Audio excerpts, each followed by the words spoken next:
Good morning. My name is Jonathan Sanders, and my team chose mechanical engineering as our discipline of choice for our project. Hello, my name is Eric, and we got mechanical engineering. Hey, I'm Chloe. I'm with Eddie. Hello, I'm Luis, and as you've heard today, we're going to be talking about mechanical engineering. To start us off, we have Jack, who will introduce our discipline and elaborate what sub-branches fall under it. Mechanical engineering is a discipline of engineering which deals heavily with the design, construction, and use of various different machines. Furthermore, there are quite a few sub-disciplines to mechanical engineering. Prime examples of such include, but are not limited to, aerospace engineering, automotive engineering, robotical engineering, manufacturing engineering, and so many more. Being a mechanical engineer often means being wrapped up in complex projects trying to solve the world's issues. And, well, we all live here. We know there's plenty of those to go around. Common projects are things like improving the efficiency of an internal combustion engine. You have things such as heat loss, you have things such as friction loss, fluid loss, you have losses all around the entirety of the engine. And you'll have a team of mechanical engineers that go through, look at the areas in which this loss is happening, and see what they can do to combat that. Being a mechanical engineer, it is often interdisciplinary, especially in the sense of, like I mentioned earlier, an internal combustion engine. Not only do you have to combat losses, but you need to combat how you're going to run the engine, because a lot of engines nowadays are computerized.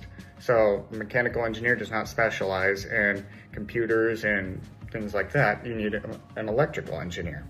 So as the mechanical engineer designs the engine, makes it as efficient and loss-free as possible, you have the electrical engineer who is making all the electrical systems to run that engine.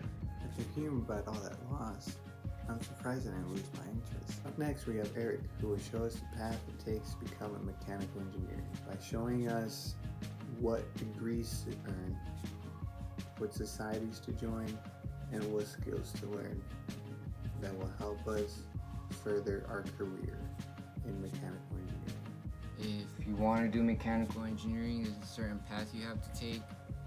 Obviously, you need a bachelor's degree in mechanical engineering or mechanical engineering technology to land you an entry-level job in that area.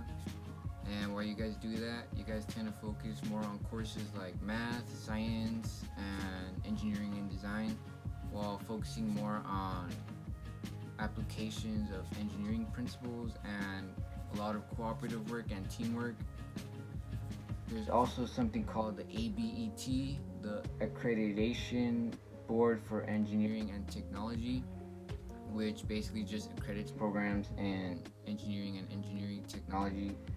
And that's necessary if you want to become a professional engineer.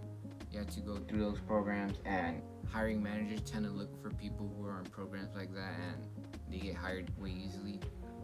And there's also something called Fundamentals of Engineering exam, which is just showing like a future intention that you want to become a professional engineer in the future.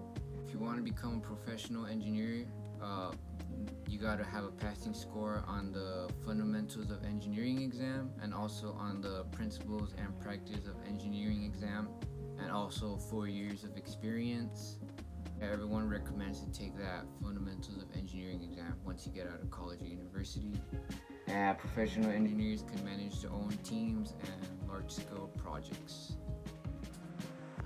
Engineering societies. Some well-known engineering societies are the American Society of Mechanical Engineers, which promote the art, science, and practice of multidisciplinary engineering sciences around the globe. Another well-known one is the Society of Automotive Engineers, which just help advance mobility around the world. And there's another one called the Society of Manufacturing Engineers, and they just help promote and support the manufacturing industry.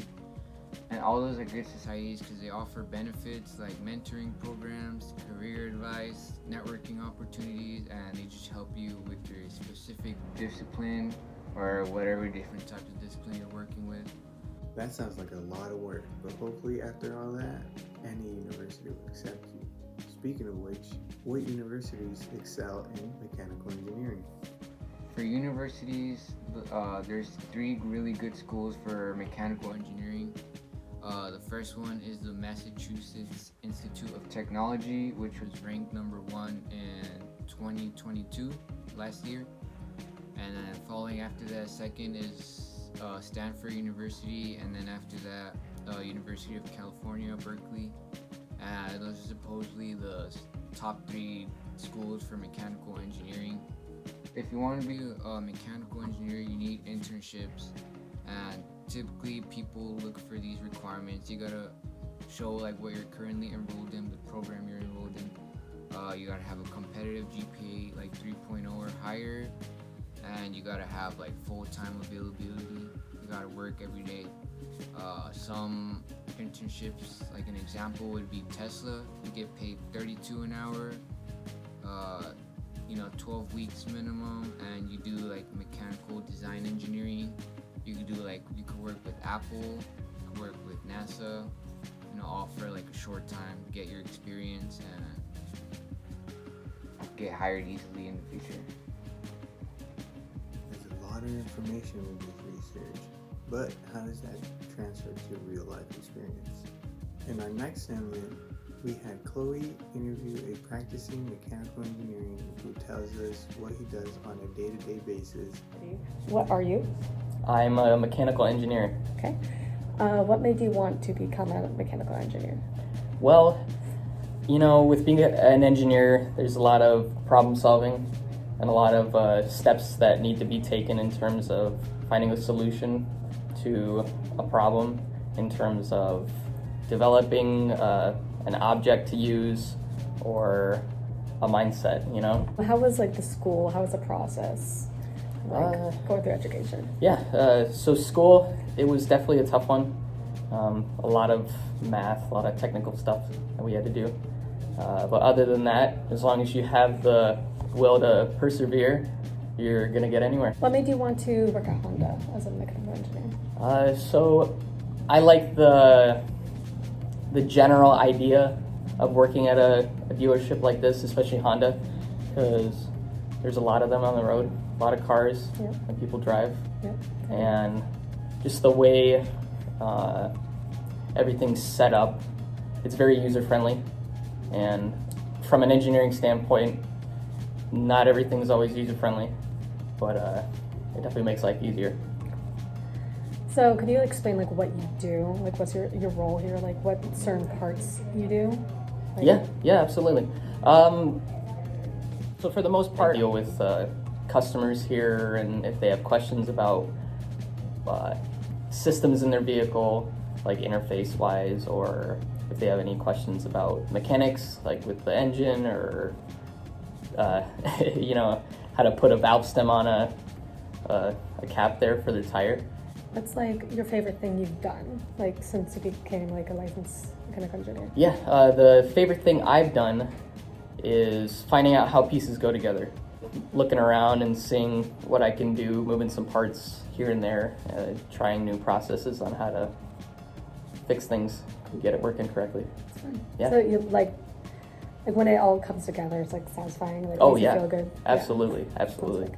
Would you recommend people to go into this position? Oh yeah, absolutely. If they enjoy calculations, mathematics, everything from a technical standpoint, just learning about the infrastructure, the bigger picture, the infrastructure, so then how things go together is the engineering standpoint.